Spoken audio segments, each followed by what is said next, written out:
دل ہے پیاسا حسین کے مانند یہ بدن کربلا کا میداں ہے۔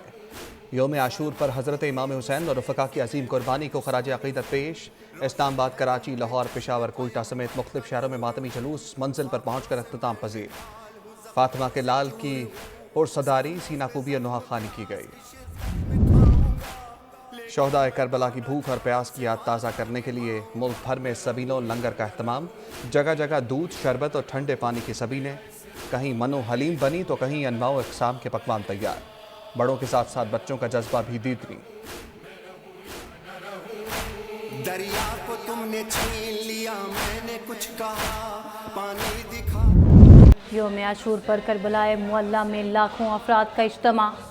سید الشہداء حضرت امام حسین رضی اللہ تعالیٰ عنہ کے روضہ مبارک پر زائرین کی آمد۔ عزاداران حسین نوحہ و ماتم کرتے ہوئے شہدائے کربلا کی یاد تازہ کرنے میں مصروف۔ سیکیورٹی کے سخت ترین انتظامات۔ یوم عاشور قربانی، حق گوئی اور عزم صمیم کا پیغام۔ صدر مملکت وزیر اعظم کا امام حسین اور رفقا کو شاندار الفاظ میں خراج عقیدت۔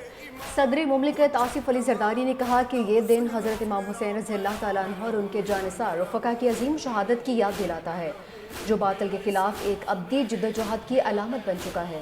وزیر اعظم شہباز شریف نے یوم عاشور کو تاریخ اسلام کا ایک اہم اور سبق آموز دن قرار دیتے ہوئے کہا، 10 محرم کو میدان کربلا میں جو معرکہ ہوا وہ صرف ایک جنگ نہیں بلکہ ایک دائمی پیغام ہے۔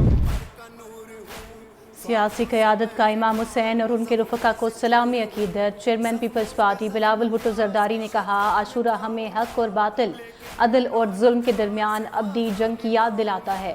وزیر اعلیٰ پنجاب مریم نواز نے کہا، واقعہ کربلا ہر فرد اور ہر قوم کو حق سے اتحاد اور فتنہ کے خلاف مزاحمت کی دعوت دیتا ہے۔ وزیر اعلیٰ سندھ مراد علی شاہ نے کہا، امام حسین کی عظیم قربانی تاریخ عالم کا درخشاں باب ہے۔ وزیر اعلیٰ خیبر پختونخوا علی امین گنڈاپور نے کہا، واقعہ کربلا صبر، حق اور سچ کا ساتھ دینے کا درس دیتا ہے۔ سندھ کے سینئر وزیر شرجیل انعام میمن نے کہا، کربلا کی سرزمین پر امام عالی مقام نے اپنے خون سے ایسی تاریخ رقم کی جو رہتی دنیا تک جابر حکمرانوں کے خلاف مزاحمت کی علامت۔ ہر جگہ پر جلوس اپنی اپنی جگہوں پر جو ہے اپنے رستوں پر گامزن ہے، اور انتظامیہ پوری تیاری کے ساتھ عزاداران کو جو ہے وہ فیسیلیٹیٹ کر رہی ہے۔ اس دفعہ جو انتظامات ہیں وہ انپریسیڈنٹڈ ہے، اور اس میں اس انتظامیہ کا بہت بڑا رول ہے۔ جو میکسیمم پاسبل تیاری ہو سکتی ہے وہ کی گئی ہے، اور اس کے لیے چیف منسٹر صاحبہ ہر وقت کی جو ہے وہ رپورٹ لے رہی ہیں۔ پنجاب بھر میں سیکیورٹی کے بہت اچھے انتظامات کیے گئے ہیں۔ وزیر اطلاعات عاصمہ بخاری کی فیصل آباد میں میڈیا سے گفتگو، کہا، ماتمی جلوس پرامن طریقے سے منزل کی جانب گامزن ہے۔ پورے پاکستان میں مذہبی ہم آہنگی نظر آ رہی ہے۔ سوشل میڈیا پر اشتعال انگیزی روکنے کے لیے سائبر فورس کام کر رہی ہے۔ نفرت پھیلانے پر 417 سوشل میڈیا اکاؤنٹس کو بلاک کیا گیا۔ 295 ویب سائٹس کی نشاندہی بھی کی گئی ہے۔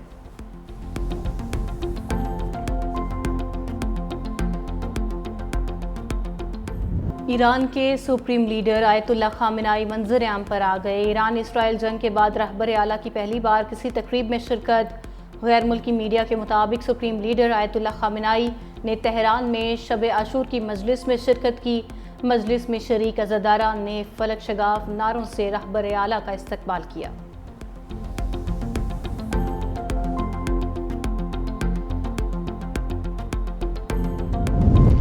اور سانحہ لیاری ریسکیو آپریشن تیسرے روز مکمل۔ 5 منزلہ عمارت گرنے سے ہلاک افراد کی تعداد 27 ہو گئی۔ 16 مرد، 9 خواتین اور 2 بچے شامل۔ ہندو برادری کے 20 افراد کی آخری رسومات ادا۔ وزیر اعلیٰ سندھ مراد علی شاہ نے کہا کہ بوسیدہ عمارتوں کے حوالے سے کل اہم اجلاس بلا لیا ہے، ذمہ داروں کے خلاف کارروائی کی جائے گی۔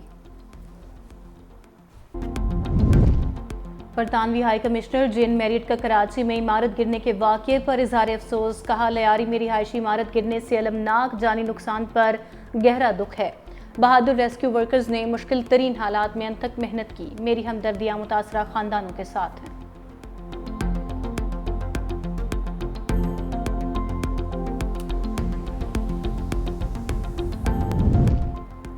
کراچی لیاری آگرہ تاج کالونی کی 7 منزلہ عمارت میں دراڑیں، انتظامیہ عمارت خالی کروانے پہنچی، رہائشیوں کی شدید مزاحمت، خواتین سراپا احتجاج بن گئیں، کہا کہ کسی بھی صورت عمارت خالی نہیں کریں گے۔ ڈی سی ساؤتھ نے کہا کہ بوسیدہ عمارت کے رہائشیوں کو مزید مہلت نہیں دی جائے گی، متاثرہ خاندانوں کو بلڈر سے معاوضہ دلایا جائے گا۔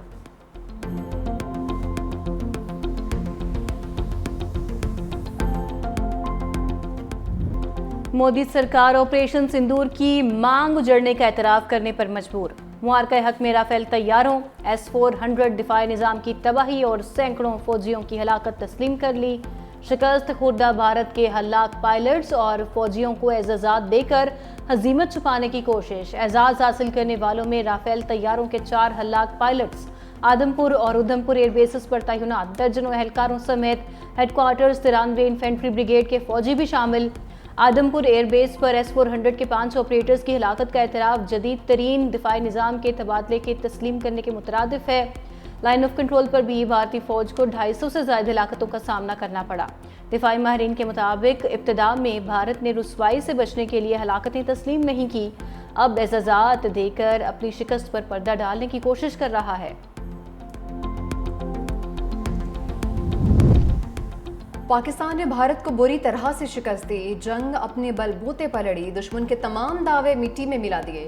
وزیر دفاع خواجہ آصف کا بھارتی قیادت کے دعووں پر رد عمل، کہا کہ پاکستان نے بھارت کے خلاف جنگ اپنے عزم اور بہادری سے لڑی، ہمیں ترکیہ اور چین کی سفارتی حمایت حاصل تھی۔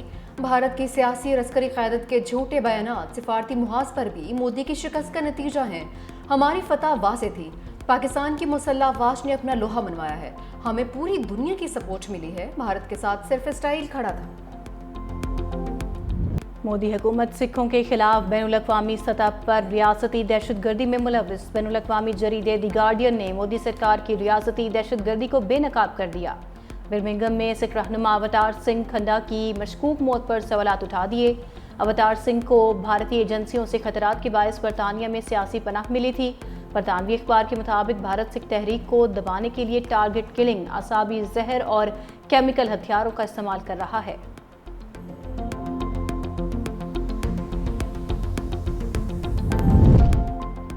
بھارت کی سچ کو چھپانے کی ایک اور بھونڈی کوشش، عالمی خبر رساں ایجنسی رائٹرز کی آفیشیل ایکس اکاؤنٹ تک رسائی بلاک کر دی۔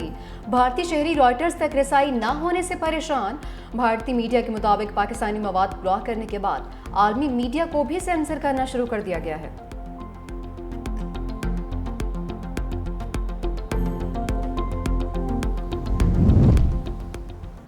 اسرائیل نہتے فلسطینیوں کی نسل کشی سے باز نہ آیا۔ غزہ پر اسرائیلی فوج کے حملوں میں مزید 64 فلسطینی شہید۔ امداد کے لیے جمع فلسطینیوں پر بھی بمباری کی گئی۔ خوراک کے منتظر 9 فلسطینی جان سے گئے۔ 2 امریکی امدادی کارکن بھی زخمی۔ اسرائیلی فوج نے حملے کا الزام حماس پر لگا دیا۔